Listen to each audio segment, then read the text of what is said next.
Just start off with the part of town where you lived and some of the families, or where your own house was, and Well, go on from there. coming off the hill from Belchertown, at the bottom of the hill was the town line, Belchertown town line, Enfield town line, and then you just about 3/4 of a mile from there was the West Branch, which came down through the valley, and we lived up on top of the plateau, which was probably about 600-700 feet from the West Branch, and then from there on the right-hand side.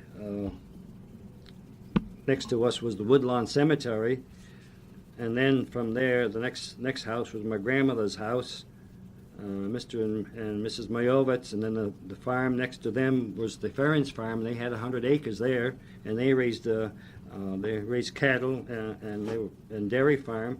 And down around the corner was the Kondratevich family, and Mr. Kondratevich worked on the railroad, and he had a few cows. He had probably 8 or 10 cows, and his brother-in-law took care of that, and his wife. What did he do on the railroad? I don't know what he did. Well, he was a railroad worker on the branch. On the trains On themselves? No, on the railroad. Yeah. Repairing the railroad. Oh, I see. Yeah, railroad work, taking care of the rails and replacing the logs, Okay. the railroad ties. The track gang. The track, yeah, he was one of the track members. Yeah, he had been on for years, if I can recall. And then the next house down on the left-hand side was old Charlie Gardner. Charlie was a salesman, fish salesman. He used to go around twice a week peddling fish to the neighborhood in Enfield. Where did he get the fish from? I don't know where he got the fish from. I would presume he had to go into the city of I Springfield. mean, they were saltwater fish that he Saltwater fish, brought yeah. out. Yeah, that's And right. peddled them around to He the peddled house. them around to the house on Thursday and Friday. Yeah, this is. And he left. Old Charlie left, and he had a little confectionery stand that he sold ice cream and candy and things like that. Along with the fish. Along with the fish. That was quite a combination. Oh, it was a good combination. Yeah. And across the street there was another house, and I just don't know who lived there. The ice cream never tasted fishy. When he No. came back. No. The ice cream never tasted fishy. No. When he went around in his wagon, what kind of wagon was it? He didn't have a wagon. He had a truck. Oh, he did? He had a Model T. A motor truck. He had a motor car, yeah, and he had just had a box put on the back of it. Yeah. Regular box. He had doors right opened up. He had a couple shelves in it, and the ice chest and everything. And this is the way he sold the fish. Yeah. I hadn't heard about. Oh yeah. Oh sure. Yeah. Charlie and his wife left Enfield. I would probably say in about 1930, just about between 29 and 30, right after the Depression. That's when they left Enfield, yeah. And the next house to him on the left-hand side was Mr. and Mrs. Thero. He was a farmer. He had, I guess he had 50, 60 acres of land. He had some on the right across the street from him, and he had an apple orchard behind the house, and he raised, I'd probably say he had probably 150, 200 apple trees in his apple orchard. So he had apples, and he had a few cows to supply himself with the milk and the cream. What did he do with the apples? How did he market I them? don't know. I can't recall.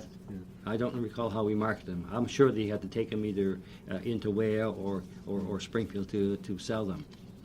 He sold them as apples, though. He didn't He make so- it into cider. Or No, anything no, like that. no, not to my knowledge. Not to my knowledge. And then the next house to them lived the Dickinson family. That's a common name up there. That's yeah. There were two Dixon families in Enfield. This was the mother. I can't recall the father. There were 3 brothers in the family, and one of the brothers lives now on the road to Munson. He was okay, I've heard that. Ralph. I think it's Ralph. The road to Munson. So he lives on the right-hand side. He was an electrician. He married a school teacher from Ware, to my knowledge. He's on the road to Munson. He's on the road to Munson. In Just which town? In Palmer? Or? no, it's in Munson. It's got to be in Oh, Munson. It's just as you go beyond the brush company. Is it the brush company? No, the culvert company.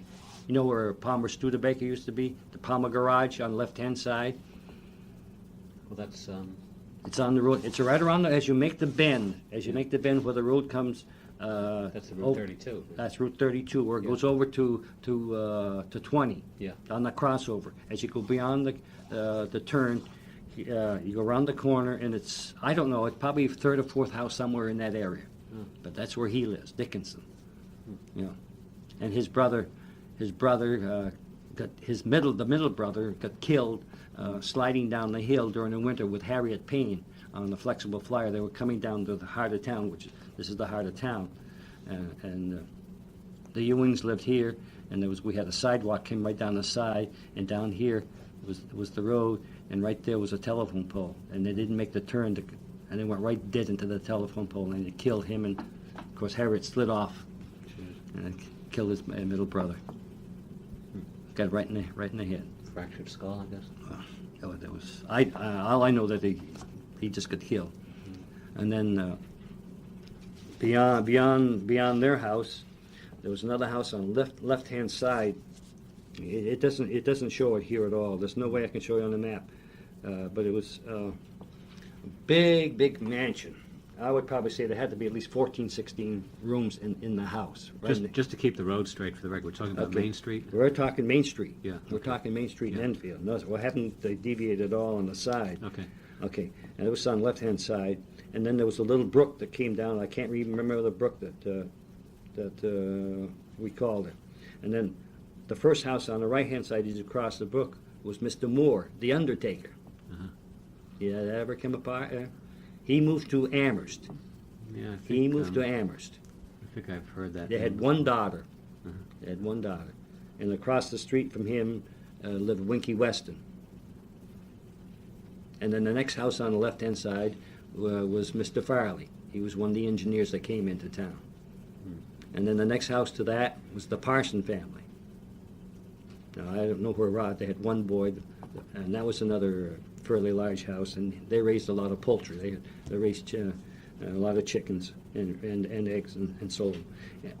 And then across the street from that, there was an empty lot, and then the next house to that were the Sheffields. They were engineers that came in, and I just saw in the paper where Tom Sheffield died down in North Carolina. And then the next house to that, I can't remember who lived there. And then the next house to that, I can't recall, but across the street from that house was the Sanderson garage, where he sold the Model T Fords. So that's probably That's- the center of Enfield? pretty No, much? that's Yeah. not. That's still another 1,800 feet before you get into the heart of Enfield. Okay. And then, like I say, he had the garage, and he had the parts there in the front, and he had a little showroom where he showed the cars, and he had the main garage where he did the repair work was in the back. And then he lived in the next house right to it.